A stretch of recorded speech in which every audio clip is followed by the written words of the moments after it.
Assalamu alaikum ဖန်ဆင်းမှုတရားတော်အဆက်လေးပါနော်အဲ့တော့အခြားဖို့တို့မှာ၎င်းဤစိန်လုံးသားသည်ကြောက်ခဲပမာမှာပြင်းဤခဲရင်ဤခတ်ထန်ဤထိုးသူသည်မိသည့်အဆုံးအမကမှလက်မခံမိသည့်ကောင်းမှုကမှမတွေ့မိမာ၍လောက်ရှိမြတ်အားအောင်းမေတ္တတတိယဘူးသည်ဘူးလည်းမရှိတဲ့အခါခတ်သိမ့်ဒိဗ္ဗေကင်းမဲ့သောအချင်းဤသောအတွေ့အခေါ်များမိဘရိုးရာဒလိထုံးနှံများပင်သာနေမုံ၍နေသည်တဲ့နော်အထက်ပေါ်ပြပါအလင်းရသူနှင့်အလင်းမဲ့သူအမြင်မှန်ရသူနဲ့အမြင်မှားသူသူတော်စင်နဲ့သူရောမာတို့ဒီအချင်းချင်းအတို့လျင်တူငန်ကြရသည်ကျမ်းမဲ့ကိုရံဘာသာပြန်ဒုတိယရွယ်စာမျက်နှာ2360ခု2360ခုမှာပြပြထားပါတယ်နော်အထက်ဖော်ပြပါဓမ္မဒေသနာတော်တို့အားအခြေခံ၍သူတော်စင်ပညာရှင်တို့ကကာဖာဟူသည်ကာဖီရုံဟုဆိုသော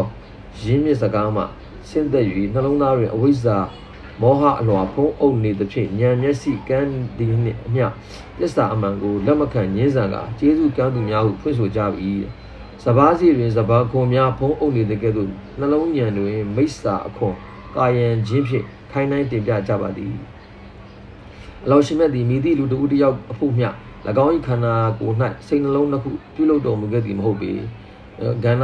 33အပိုက်4မှာပြပြထားပါတယ်ဤတရားစာချင်းသည့်မင်းတို့မိသည်တကူရဲ၌မိသည်အခိုင်မှနှကောင်မအောင်သည့်အလားလူသား၏စိတ်နှလုံးတွင်ကုသိုလ်စိတ်နှင့်အကုသိုလ်စိတ်တို့နှမျိုးလုံးတစ်ပြိုင်တည်းမတည်ရှိနိုင်ပေ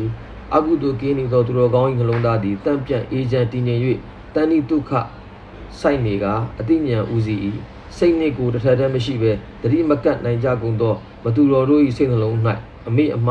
ကဖလတ်တို့ကြီးစိုးနေ၏စိတ်လွင်ပါကအာယုံများပြားနေကြ၏ရွှေနှုတ်တော်ထွက်ဩဝါဒတော်တွင်တမာတိမထူနိုင်သောအာယုံလွင့်ပါနေသည့်နှလုံးသားအားတဲကန်နိုင်ရတွင်တိုက်ခတ်လေးရှိသည့်ဟုန်တိုင်းကြာရောက်နေစဉ်ကြက်တောင်မွေးအားတိုင်တွင်ခြိထားပါကဥတီယာမယတည်ငြိမ်မှုကင်းမဲ့စွာလှုပ်ရမ်းနေသည့်ဖြစ်စဉ်နှင့်၎င်းကြိုက်ဆူနေသည့်ရင်နွေးအိုးအားဖြင့်၎င်းပမာပြုကသင်္ကေတဆောင်၍ခိုင်းတိုင်းတင်ပြထားပါသည်ထိုဉာဏ်မျက်စိကိုင်းနေသူတို့မှမူတဏှာဥစည်းနေ၏ဉာဏ်ဥစည်းနေသည့်ပရမတ်ဉာဏ်ရှင်တို့သည်ဓမ္မနှင့်အရမဝိဇ္ဇာနှင့်အဝိဇ္ဇာတစ္ဆာနှင့်မိစ္ဆာအမှားနှင့်အမှန်ခွဲခြားနိုင်၏ထို့သို့သောဉာဏ်ကြီးရှင်အရိယသူတော်စင်တို့သည်လူသားတို့အားအလောရှိမြတ်အမိန့်တော်ဖြင့်လမ်းမှန်ကိုညွှန်ပြကြကုန်၏